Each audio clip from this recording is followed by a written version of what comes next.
Hey everyone, welcome back to the Eden Room. I am Kat Diva and I'm about to be joined by our amazing business astrologer, Vicky Green. She is going to be talking with us today about this powerful new moon in Gemini tomorrow and the solar eclipse that is also happening tomorrow. So we had a few tech issues last week. We're hoping it will go smoothly this time. Vicky, if you're with me, come on over. Guys, put your questions about this new moon into the chat, please, and say hello and where you're joining us from. Here she is. You love it when a plan comes together. There we are. Hey, Vicky. Hello, Kat. Hi. Oh, hi. It's good to see you. Oh, I'm so glad it worked this time. Beautiful. New moon in Gemini tomorrow and a solar eclipse. So yes. Wow. Okay. Now, let's start with the solar eclipse that's happening. What can you tell us about this massive event tomorrow? It's very exciting. Eclipses don't come around that often, and they don't come around in each sign that often because it's an 18-year cycle, right? Wow. So it is quite special. Solar eclipses generally, traditionally, something quite scary. Obviously for humanity. I mean, we sometimes, if those of us who've been lucky enough to see one, particularly a full eclipse, you realize that nature knows in advance. The birds go and roost, everything goes quiet, quite a spooky feeling. It won't be quite like that tomorrow because we've only got a partial one, but it's one of those little moments when you realize just how joined up we are, that what's happening out there impacts life in every single way. So it's a very profound moment. Really special. Historically, of course, eclipses were terrifying to most people. I mean, imagine you're around in the Middle Ages and you don't have any idea what's going on, and suddenly the sun goes out. I mean, my goodness. So the sun represents like our conscious mind and masculine energy. To have a big eclipse, and in Gemini, what does that tell us? Is it because we're going through so many sort of shifts and changes and transformation right now? Like, how is it going to impact us on that level? Sure. So starting out in terms of the sun, I mean, you're quite right that there's occasions when it's associated with masculine energy in comparison with the moon, but it's fair to say that actually the sun is the sort of primary driver for everybody's chart. So it's completely related to how we see ourselves, our self-knowledge, our self-identity, our self-expression. And it really is the main feature that pulls the whole chart together. That's one reason why sun signs, are traditionally, are you a Gemini, are you a Leo, whatever, they actually work reasonably well because the sun is such an important force. So anything that's going to be affecting the sun is actually going to be significant for all of us. I have to say, obviously, as it's in Gemini, then particularly special for Geminis, and also it's going to have a feeling and a vibe around, some of those more simple mercurial issues in Gemini, interrelating relationships, communication, how we think, how we express ourselves in an everyday basis. But I would say, and I'm sure we'll get into it, that this is also working at a deeper level of that Gemini energy as well, in terms of how we actually grow up to express our truth in the world. You were talking about truth with me earlier, and you I think you said the truth will out with this eclipse. Is that something to be mindful of? Absolutely. So eclipses traditionally are associated with the truth. So it is a moment at which things align and there's like a gap in time, right? So we've got the sun and the moon coming together, and temporarily the sun's energy to the earth is going to be blocked. And so that's a moment in which we actually lose contact now. We talked a little bit with the lunar eclipse about that sort of blocking our feelings and our unconscious. This is actually going to turn off our access to our self-identity for a period. It's a real little rebirth in terms of who we think we are inside. And that often coincides with real life events when suddenly the truth will out. So we'll find, that either there's messages, things that we weren't expecting, surprising events. This is the ticket, because actually, the feeling that I'm getting with this one, particularly because we've got Mercury in the mix as well, Mercury retrograde, is this where it's a doubling down on the surprising news. Right. Okay. What time-ish is this? What time-ish? It's about 11:30, slightly depends where you live. In the morning tomorrow. Yeah, tomorrow. June 10th, Thursday the 10th. So British summer time, about 11:30. Okay. All right. Yeah. So London time, 11:30. Pay attention at that time and see whether there's, maybe that's a good time with the Mercury and Gemini to be sort of journaling if you can, or to be talking, sharing, communicating, thinking, sitting, meditating, you know, to be available, right? Like, it feels to me like this is a really powerful time. There's been a lot of people dealing with anxiety. There's been a lot of people feeling quite inward still. And the way I described it the other week, which made more sense to me, was like, it's weird because I feel I'm expanding. I'm in a time of expansion, but it's very inward. And I said it feels more like roots than branches at the moment. That's exactly it. Do you know, I said exactly the same thing this morning about the roots. It just feels like we are building, we're still building. We've got Uranus going through Taurus. This is all about building down in a new way. And it's quite phenomenal, this pattern that's coming together. So we've got the moon catching up with the sun, but we've also got Mercury retrograde going backwards. So we've got all three of them coming together. So it's a very internal moment. But how beautiful, because actually it's aligning with the North Node. So that's part of the eclipse equation, if you like. The North Node signifies where we're going to. It's what we're going into and what we're creating. So this isn't a point, although it might bring up fears and anxieties, actually, if you are getting those, oh my goodness, I keep having to go in feelings, you are right on track. Because this is where the quantum leaps start coming. And of course, they start from the inside. That makes so much sense now, because I was feeling a lot of growth, and it wasn't that things were stagnant. But it's just this kind of in and down. And I feel almost like in the winter solstice, we put down those like tap roots. And now we're putting those roots have continued, like the expansion of the roots, you know, the root system seems to be spreading out and expanding. And there's a lot of growth, but it's all underneath the ground still. Yeah. But my goodness, when it starts to shoot up again, it will literally be a complete new version, I think, of each of us. Yeah, absolutely, absolutely. And in the old sort of way of looking at these things, if we look at it from an alchemical perspective, it's the rebirth of the king, right? So the sun, representing the rulership of our life, actually goes through a complete cycle of being born and coming back. And really at this point, we're talking about the maturity. So those roots that have been going down are going to reach the point where actually they are ready to go outwards, but they're going to go out with a degree of empowerment and self-confidence and creativity that would not have been available to them before. So it's almost like the whole universe, the whole planet tomorrow is going through a reminder of that dark night of the soul experience that so many of us have been having, has been leading to progress and to being able to see some of the fruits starting to come.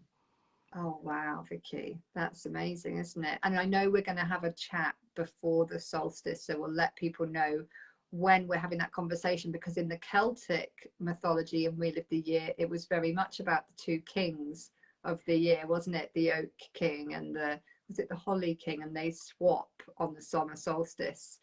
And we can riff a bit more on that next week. Okay, so that's our sun eclipse tomorrow, our solar eclipse. Anything else we need to know about that solar eclipse or keep in mind for the tomorrow and this week? I mean, it's quite bumpy during eclipse season, isn't it? Very much so. So my big tip for tomorrow, I think you're spot on in terms of journaling. My big tip is don't take any immediate action. I mean, quite often with new moons anyway, it takes a day or so. So you can absolutely set your mind, your intention, but probably best to wait and see what comes out in terms of really moving on stuff. Partly because it's Mercury retrograde in the mix, but also because it's squaring Neptune. So we've got Neptune in Pisces, and typically that can lead to a little bit of confusion. Also transcendence and enlightenment. So don't get me wrong, like there could absolutely be some sort of fascinating spiritual insights coming through, but probably best just to wait for a few days. Plus, we've got the second of 3 installments of Saturn square Uranus coming up on Monday. And typically that is actually working to undo the status quo. So if you put all of those things together, then it could be that we're actually going through not just a bumpy ride, but it's going to be a bit of confusion. And there's going to be a little bit of sort of having to appreciate which pieces of the old are falling out. Traditionally, eclipses are quite abrupt in the way that they can suddenly remove things from our lives that we thought were absolutely necessary, and we find that they're not. The positive is it can suddenly bring in things that we thought were going to take years to achieve, but that actually just arrive on our doorstep. So absolutely set the intention, obviously, for the things that we want, but maybe just wait and see whether or not we're going through a period where we get a little bit emptied out first before the new stuff comes in. So really time for people to hold that kind of space and just keep looking and feeling what feels good. That so speaks to the current energy of the last couple of years, really, of like the unexpected, this kind of things going viral, right? So obviously the coronavirus, we all know that had a massive and unexpected impact on the world and on our freedoms and on a lot of other things. But also, you know, people have had unexpected success, and a post goes viral or a business takes off, and things that used to take decades or longer in some cases are happening in days and in weeks. So basically there's a little bit of magic in that, isn't there? If we use the light side of it and we take our power back from the kind of more scary side of that, if we really see it, the virus, as a kind of a sign of the times, things can take off, things can explode, things can kind of have this insane global reach in a very short space of time. Everything can change, and you know, we're in a viral moment, I guess. That's beautiful. Yes, I think you're dead right.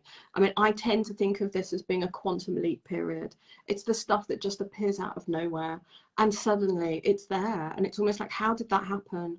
And why? And it's almost impossible to trace back. And I think we discussed before that we're kind of all learning how to surf, right? All the feelings, all the experiences, and this is another one of those moments. And it is somewhat magical. I mean, so it's one of these little moments where for everybody that's watching this, there will be something really personal that makes sense out of this eclipse, and it's really fascinating just to hold that open in terms of how good can it be.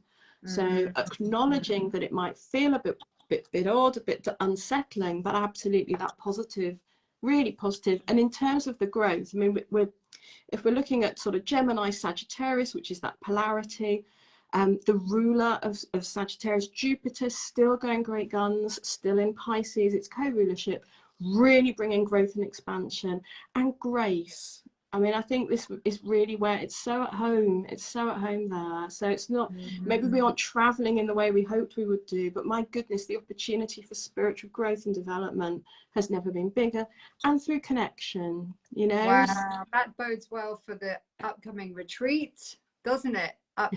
Spiritual growth and connection is exactly where that is at www.theedenroom.com/unbound. There's a few tickets left, but yeah, I mean, that is profound. And again, it kind of makes me think of like a lot of people that have been going through shocks or letdowns or these sudden moments, these quantum leaps or quantum disappointments.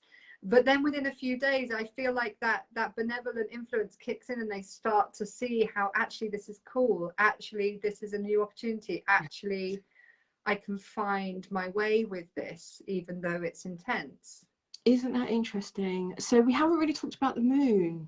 And I think that's part of the dynamic. That's where we're at. So absolutely, the sun is getting reborn. Actually, at this point, the moon is also getting reborn, you know. So that's what moon in Gemini. This is exact tomorrow as well, isn't it?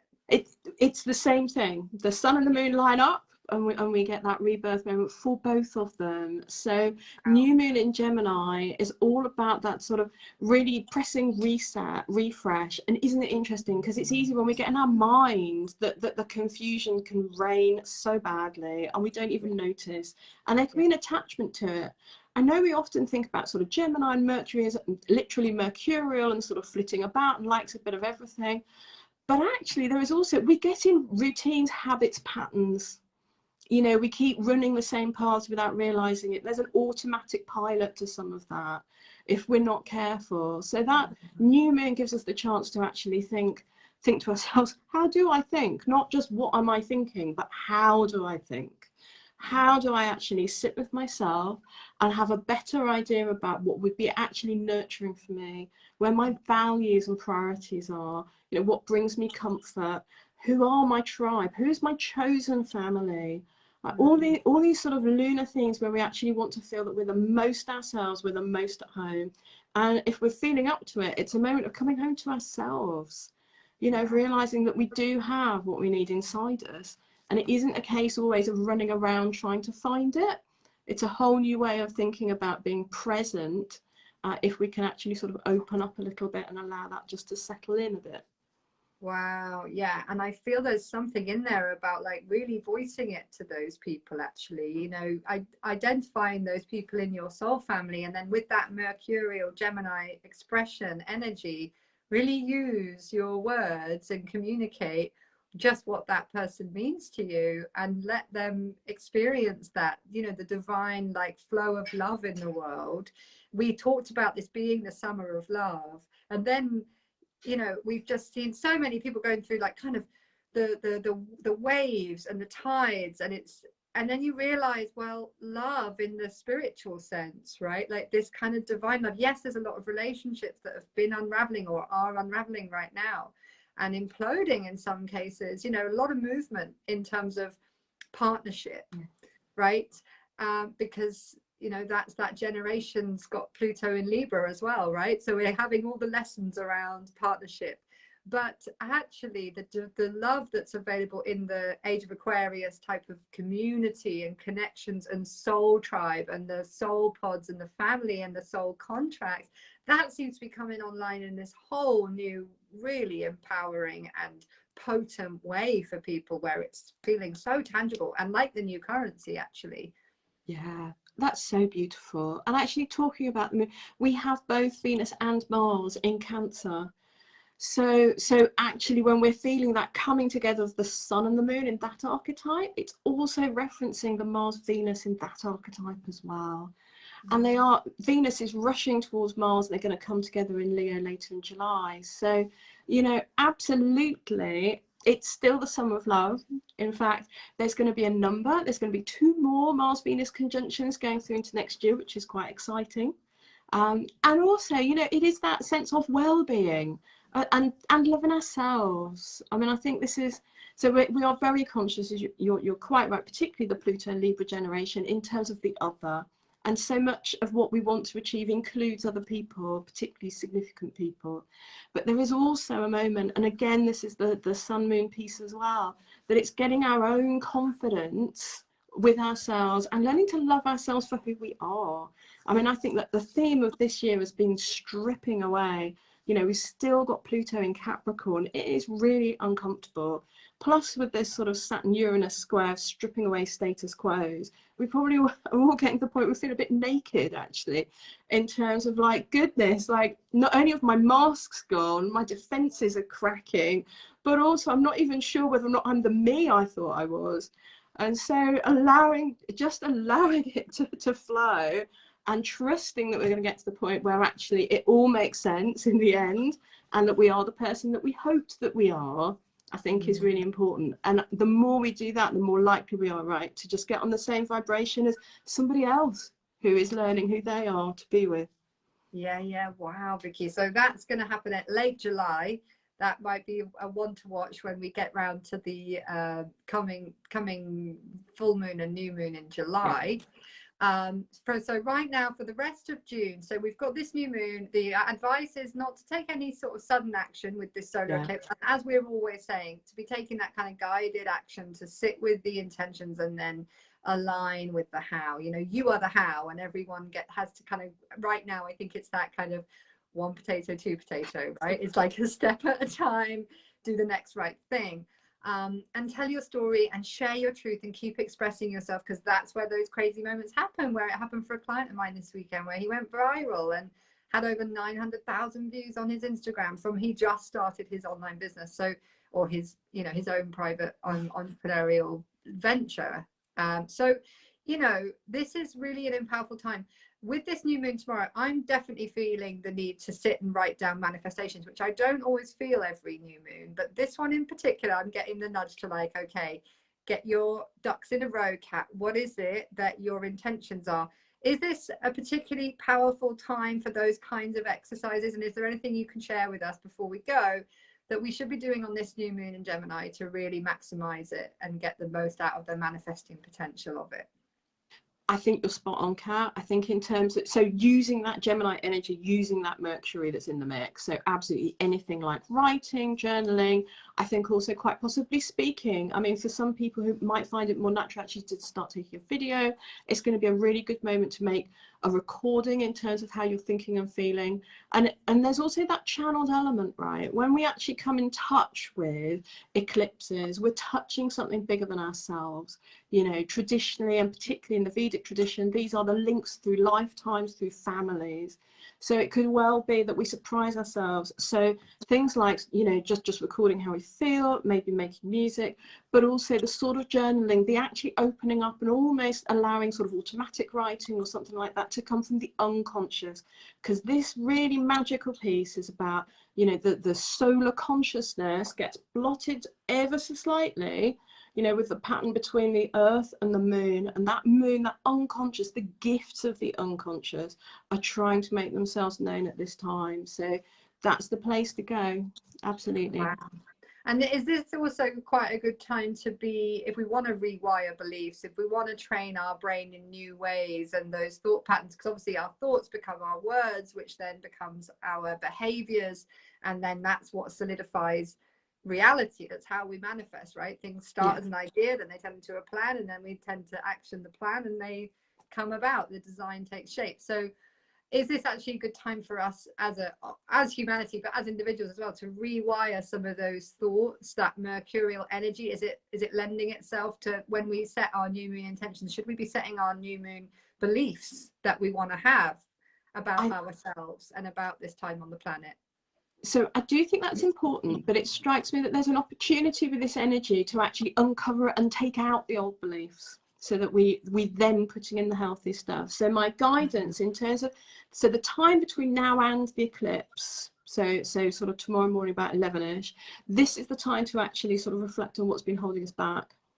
Right. You know, so this is the cleaning out period. This is the dark of the moon. This is the dark of this annual cycle of coming back round to this eclipse point. Then I think we create the space that we can put in the beliefs that we want, and then the thoughts and thinking, and perhaps even eventually towards some intention setting and planning going forward. So that's in time, during and after that actual eclipse period. I mean, there's no hard and fast rules. I would say if people get in the flow, just go with it. But all of our new moon cycles, you know, that release before we get in, preparing the ground, getting ready for the roots to go down, can just make what happens coming out the other side that bit more productive.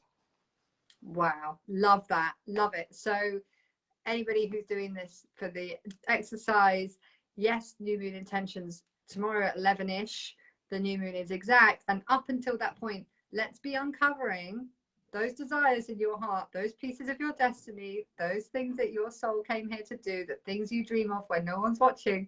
What's been holding you back from them? Let's lift the lid off and have a bit of a rumble around. I always like to say, let's get under the bonnet and see what's going on and what's been in the way, what's been jamming up the flow, and where have you been creating the blocks that you can then uncover and reform for a much more clear path towards your real intentions this new moon. That's beautiful, and I think you're spot on. I mean, it is about that when no one's watching, there's this sort of real mystery about a solar eclipse of like, who are we when the lights go out, right? And so it is the secrets. Yeah, the lights are going out, the secrets of our heart, you know, and the truest, deepest desires. There's also somehow a connection with childhood here.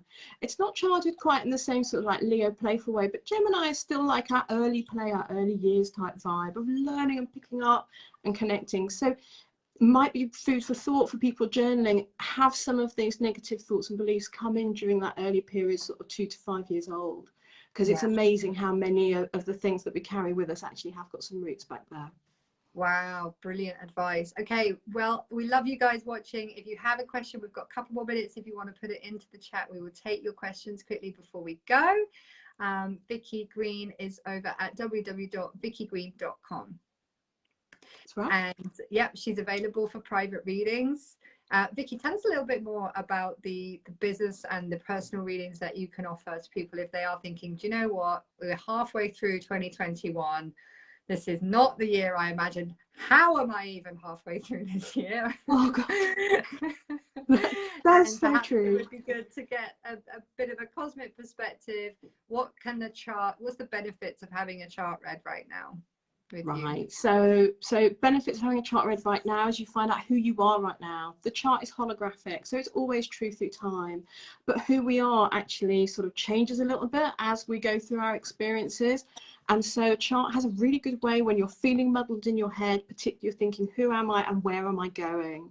Like, what has happened to me? Like, how do I reset myself and actually get to my truth again and get my mojo back, frankly? And, Yeah. you know, so many of us have reached the point where we almost feel like we've been dragged through the first however many months of this year. So a chart reading, absolutely, you know, back to the core of who you are, reconnect with your truth. And then we can also look in terms of time-wise, what's coming up. You know, what are your strengths and where are the opportunities? So it can be a really beautiful moment, actually. It's almost like a gift to yourself having a chart reading, because you actually take the time to really spend time with you properly. So it's not so much therapeutic, it's not a counseling thing, it really is about the truth and really that sort of development piece to allow people to step forward with a bit more confidence. Yeah, confidence is massive right now. I took my son to the skate park this morning and I could tell it wasn't about the actual thing. It was what was going on in his head, telling him he couldn't do it. His body was all frozen up. So then he was finding it hard to, you know, he's only learning how to do skating. But I was really recognizing how confidence, I was like, what's the worst that's going to happen? You're going to fall and you're going to learn, you know, and you've got your pads on and you're going to be okay. And he had to learn that it was okay to fall. But I think as we get older, as adults, we have a fall and then we lose confidence. And the only way he's actually going to get the skill is by falling a lot, right? So we have to allow ourselves to kind of fall a lot and scrape our knees and get back up again and again. And I think an astrology reading for me, it gives me a reset. It gives me a sense of confidence in myself that I'm like, oh, I just went through all of that, but all of this is coming. And those dates are good for me to launch my next program. And that current is a real thing that's affirming for me that I've been feeling that, and that's really true, or that needs to be chucked out. And, you know, so I love astrological readings for those purposes, is that it gives you a grounded sense, even though it's so cosmic, it gives you this really grounded sense of, like, as you say, who you are and who you are now, and then who you're becoming, what the path's bringing. So if people want to book with you, it's www.vickygreen.com, or they can reach out to you on Facebook. Can they send you a message? Absolutely, yes, totally. But it would be lovely to hear from people. I mean, I suppose I love astrology. I think it's the sort of thing that as we do it, we get more into it. So quite often, actually, one of the most beautiful things about it is it just connects you to the universe and gives you a trust that things are making sense. And so quite often when things least make sense, it can just be a really beautiful anchoring experience.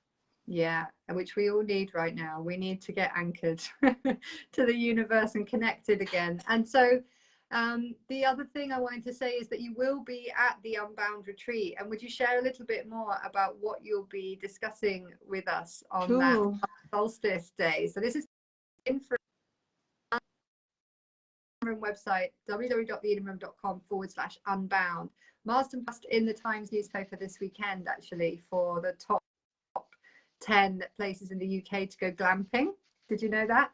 And it's a beautiful site. And Pikes Ibiza are coming in August to do a few residential weekends there. It's a really amazing space, and I'm excited to be welcoming so many of you in real life, because there's just nothing that compares to that.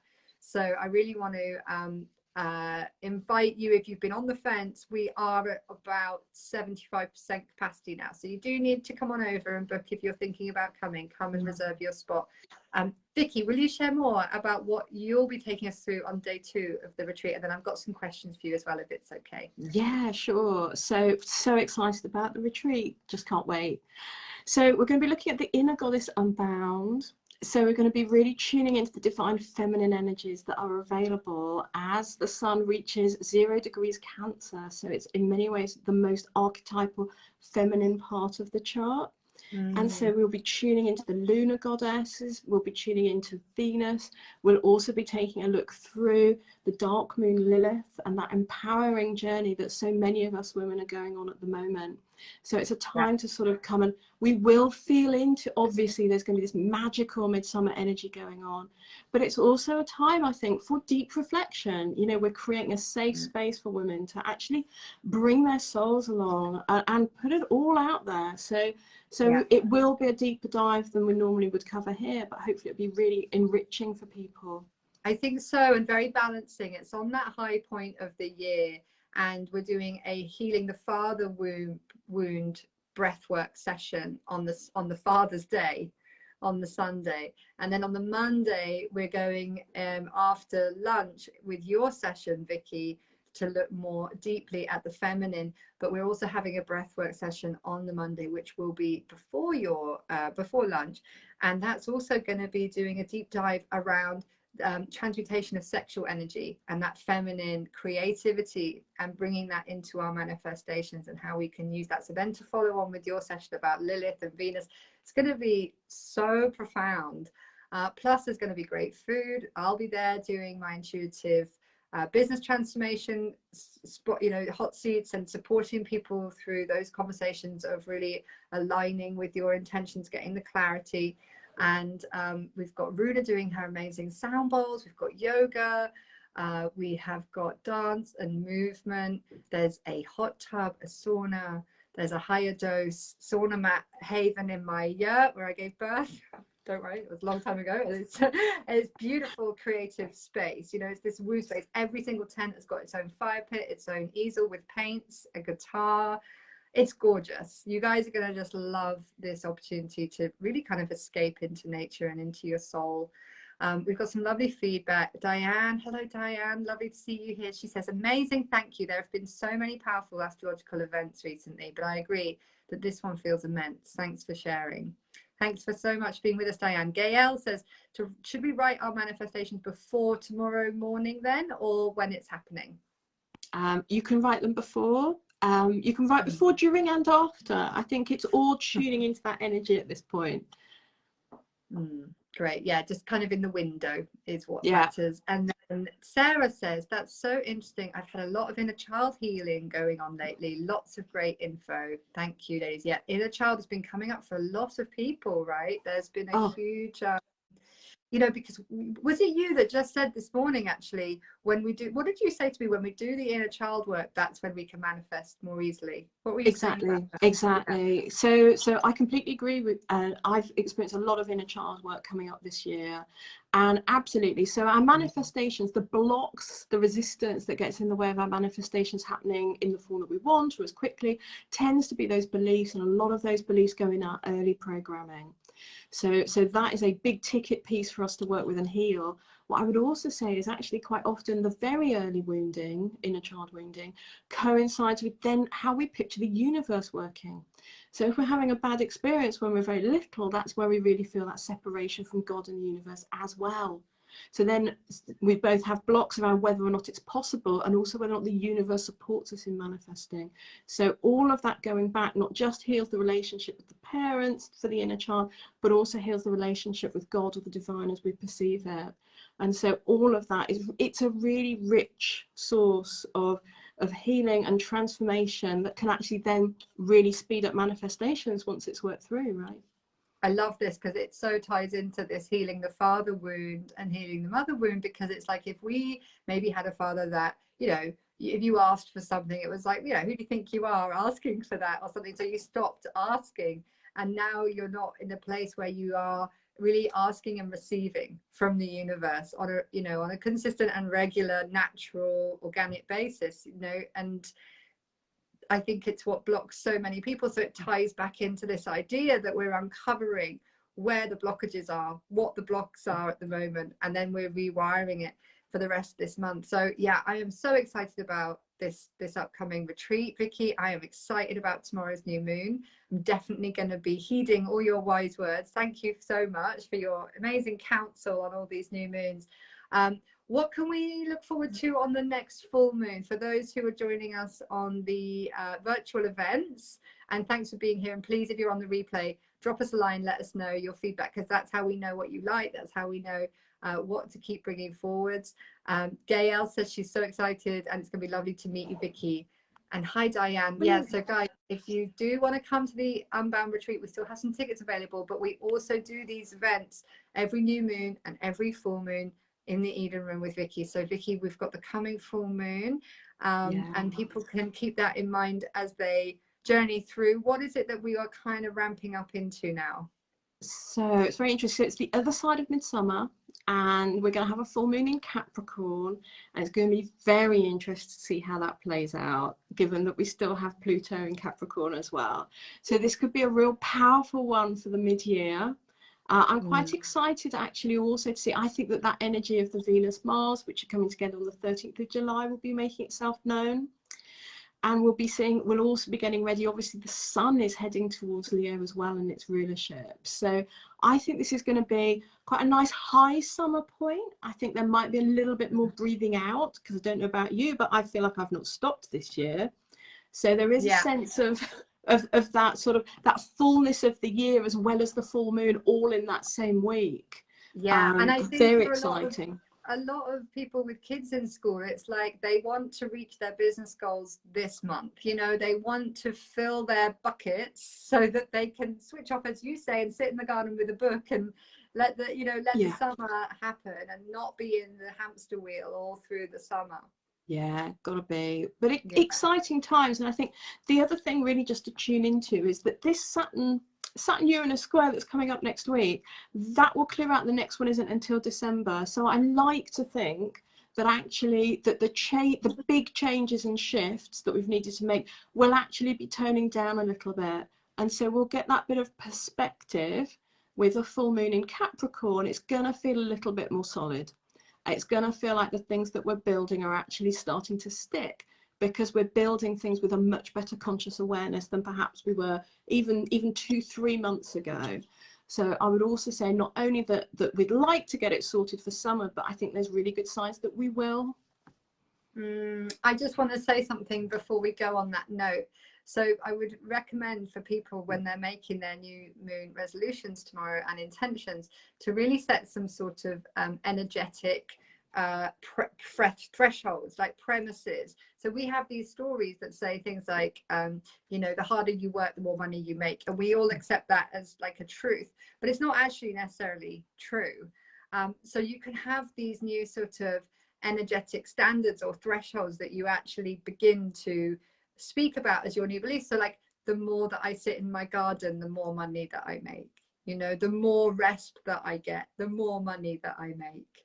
The more water I drink, the more time I spend with my children. Things that we have wired up in the past as being contrary to making money. I think a big part of the new paradigm is allowing a lot more flow and a lot more ease. So it's like, the more that I take good care of my health, the more money that I make. And to let go of these, we've been talking a lot about letting go of the stories of struggle and sacrifice. And the age of the Piscean age was all about, the martyrdom. The martyr was 2,000 years. And even with Christianity, we see that it was like a martyr story in our consciousness. And there's nothing wrong with that. It's just that the age of Aquarius, that's not going to stick in the same way. It's not going to work in the same way. So it's like, the more that I'm a healthy individual cell, the more that I'll be able to interact and thrive within a healthy community, and the individual being a part and a point of healthy community. Not everybody all the same. That's actually unhealthy. We need this biodiversity. We need this. We don't want to be homogenized. We need this unhomogenized human that is evolving and growing into their own independence and into their own true self. So it's like, the more that I'm myself, the more money I make, right? The more that I'm just me, the more that I'm weird. The more weird I am, the more money I make. The more I let my freak flag fly, the more I show up as me, the more that I'm imperfect, the more money I make. All these little stories, I think, that have kept us stuck, that have kept us hiding, people pleasing, pretending, doing the martyr thing, and the sort of like putting our desires below our the shoulds we place on ourselves. I think that's what's up for grabs as well right now, in terms of really doing the work to rewire what stories we want to take with us into the second half of 2021. And these new standards, these new energetic principles of where we're living from. That's absolutely beautiful. And how perfect with the solar eclipse as well. I think you just described the solar eclipse opportunity there, Kat, really, really well. Amazing, Vicky. Oh, well, here's to you. Thank you. I can't thank you enough for doing these sessions. I love what comes through between us. Can't wait to be jamming with you in real life at Marston Park this summer solstice in Frome in Somerset. All of our community that are coming in person, can't wait to see you. You're going to love it. We're so excited. Went on site to do a visit yesterday, and it was even more amazing than I could have imagined. They've got this Futuro, like it's like a spaceship almost. It looks like a 1960s retro spaceship, and it's one of two in the world. And it's kind of like an Airbnb cabin. It's glamping, you know, so there's a lot of bell tents, but there's this one thing. And even just looking at it, it looked like something out of, you know, what's that kids program that my kids used to watch, In the Night Garden. And I was thinking it's going to be like this Midsummer Night's Dream in the night garden, this kind of cosmic, supernatural, you know, fairy, mystical celebration. And how many times have you been there on the summer solstice thinking, really should be out in nature celebrating, really should be with good friends, really should be with new friends, really should be in sisterhood, really should be expanding my mind tonight, and not, you know, flicking through Netflix or going down the local or whatever. It's like such an amazing gift to be bringing, the kind of event I've dreamt of attending, you know. So I'm really, really super excited we get to do that together this year, Vicky, and I'm going to look forward to it. And I'm going to set my new moon intentions tomorrow, and I'm really grateful for your support with that. So I'll wind up now. Do DM Vicky if you are interested in a reading. She is available for personal and business readings. And yeah, and let us know on the comments below what you took away from this session today. What are you taking away with you, and what are you treasuring for your new moon intentions in terms of your new thought patterns, your new beliefs, your new perspective on yourself? Okay, Vicky, any final thoughts or last words before we switch off today? Just to have some fun. I think we've probably talked quite a lot about seriousness, and it's worth remembering that with Mercury in the mix, it could still be enjoyable. Yeah, when the lights go out, we can we can turn the disco lights on. So you're saying everyone should lighten up a bit and have a bit of a party, you know, even on the solar eclipse, just because you're having that dark moment, there's actually that inner light gets to shine out, and have a bit of fun with it and lighten up. Always wise, always good advice. Yeah, love it. Okay, thanks everybody, much love. We see you soon. Bye for now.